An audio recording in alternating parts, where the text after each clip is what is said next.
Professor Pete here for Jim Watson's After Further Review. We're on site here at Del Mar on the eve of the big race, the Pacific Classic, and I'm joined by the meet's leading trainer. He doesn't have a horse in the Pacific Classic, but he's been so hot, Doug O'Neill. I think you could win it anyway. Yeah, we might just throw a pony in there. We're still looking, but thanks for having me, Pete. You won it 2 years ago with Mixto. You won it 20 years ago with Lava Man. Yeah. And you've won just about everything at this meet. It's been fun. And maybe the biggest, let's start with that. You won the Bing Crosby with, I still say, like a classic Doug O'Neill. Listen Up's chance was a $20,000 claimer?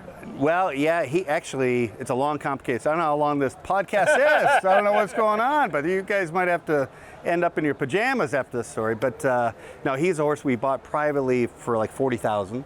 And then the goal was to run him for $10,000 and never win two a couple weeks after we bought him. It was for Run Fast Racing, who is just a group of a lot of cool people. Yachty, Little Yachty, it's good, you're little bringing Pete, young little people. Doug, little everybody. We're all little. Big Petey, little. I'll tell you, my savings account's little savings account.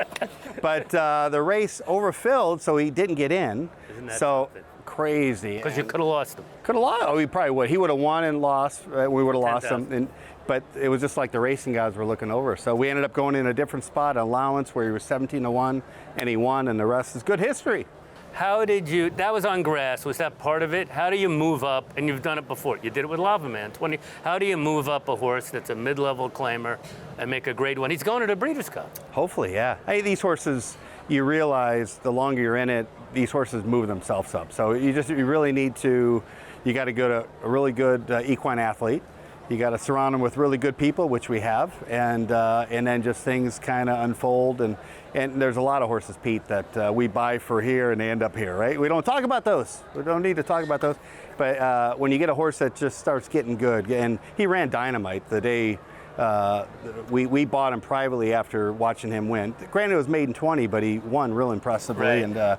And so, yeah, he's a super cool, big, good-looking horse, and got to thank Kent Sweesey and owners there, Sean, who they bought him from Florida. They did a wonderful job of picking him out, so they made money, we've made money. It's just one of those horses that is kind of given to a lot of people. And I think I was in the suite a year ago when he won that turf race. Now you got a date in Keeneland, but it was a lot of fun. I think Lil Yachty was up there, had about 100 of his close friends. Yeah. And that's important for racing, right? That you get young people right involved in the game. 100%. And I have yet to have somebody new come out to the races, especially Del Mar, and not leave here saying, "Oh my God, what a great time," right? So it's just a matter of getting them out here, and it is a little difficult. And people like Adam Kluger with Run Fast, Craig Dato, and Scotty Kaplan with great friends, just expose the sport to a lot of new people. And again, 9 out of 10 times they have a wonderful time. They want to come back, and you can't go to a Laker game and make any money. You go to a Laker game, it costs. Hopefully JD Buss isn't watching it, because I do like going to a Laker game.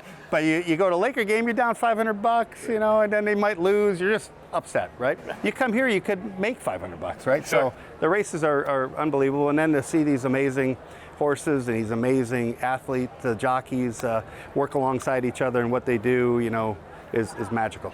You mentioned Del Mar. That is now far and away, I'd say, our premier meet in Southern California. The classic meet at Santa Anita is still pretty good. You won that one as well. But did you know coming in that you were loaded for bear, that you were going to have this kind of meet? Not really. It's one of those, just been very fortunate, knock on wood. They've been able to stay injury-free. And there's nothing better when a horse is doing good, you enter them, and you get the form, you're like, oh my God, we got a big chance. Because when things aren't going well, you enter up a horse you think is live, and they're 8-1, 12-1. You're like, God darn it, what am I? So right now, just the ball looks like a beach ball. When you're up at the plate, everything is looking good. But again, this game is a roller coaster, so it's very humbling. And so I'm sure we're going to get punched in the face here really soon. But right now, we're enjoying the heck out of it. The downside for us bettors, we can't get you a 12-1 at the Del Mar meet anymore. They're betting you down. Yeah. A little about your history. And one person I want to ask you about is Leandro Mora. I saw him walk one of your horses earlier. He's been with you almost from day one.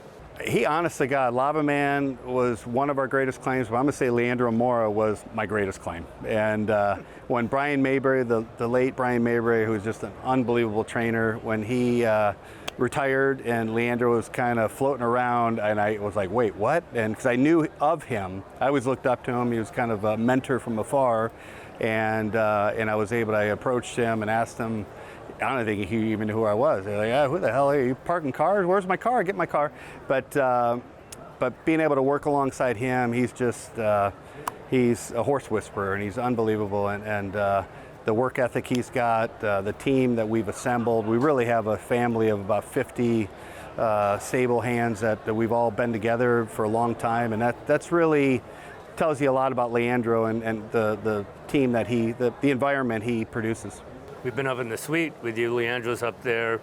All your people are up there. It does seem like one big Thanksgiving every day. Yeah. No, I think we're just all so grateful to be working alongside horses. And oh, by the way, we're able to pay our rent and our car payments. Like, it just doesn't get any better. So, we just love coming to the office, if you want to call it, to the barn every day. And these horses they talk to you in their own way, and it's just a great dialogue, nonverbal dialogue every day, and we're blessed and love it. You talk about the office. I want to ask you about the modern trainer. You probably have the biggest string, I think, now in Southern California, maybe the biggest down here. You're running a mid-sized, upper mid-sized business, but can you still be every bit the horseman?